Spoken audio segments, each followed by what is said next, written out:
every dollar you have will be worth $88. Hey guys, this is Mark Tilbury. He is one of my favorite YouTubers when it comes to general personal advice on financing, investing, and becoming wealthy. And here is my take on his personal experiences. But I'll teach it to you in under 1 minute. To become rich, you need to understand you're being scammed in your 20s. Every coffee you buy is really costing you $440. Each pair of sneakers sets you back $10,120. And a car like this, $880,000. You might think I'm crazy, but when you're 20 years old, every dollar you have will be worth $88 by the time you retire.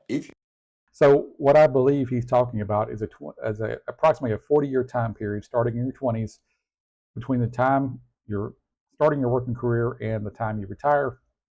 He's saying that for every dollar you put into an S&P 500 index mutual fund or an S&P 500 index ETF, that you will get a certain amount of return, which is approximately 10% per year, compounded over 40 or 40 plus years. Now, the difference between a mutual fund and an ETF is mutual funds are bought and sold differently. The transactions are not immediately. It may take several days to get an S&P 500 mutual fund transaction completed, or it may not. I mean, I'm not sure exactly how long it takes, but this is the main difference. An ETF fund, whether it's S&P 500 ETF or any other kind of ETF, is also a basket of stocks in most cases,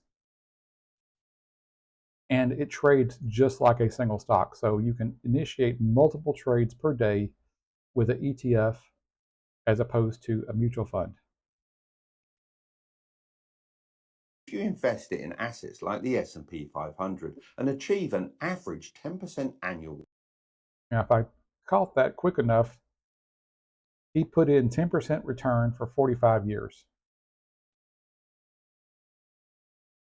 Return. It took me 10 years to learn this, but I'll teach Well, that's about it. That wraps it up.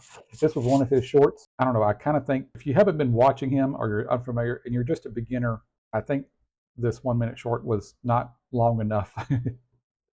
Anyway, hopefully this will catch your attention and get you on the right track to be more interested in personal finance, because there's so much in this world that it's out there to distract you and separate you from your money. I keep seeing these videos left and right of people who can't make it from paycheck to paycheck. Now, it's a terrible situation, but at the same time, they don't go into any real details about their spending habits. And I'd be willing to bet you, if you could see the list of all the stuff they spend money on every week that could be eliminated or reduced with a little bit of education and a little bit of effort, these people will realize they have a whole lot more money to play with or to live on than they think. Anyway, I hope you found this insightful and helpful and get you on a personal finance quest to make the most of your money.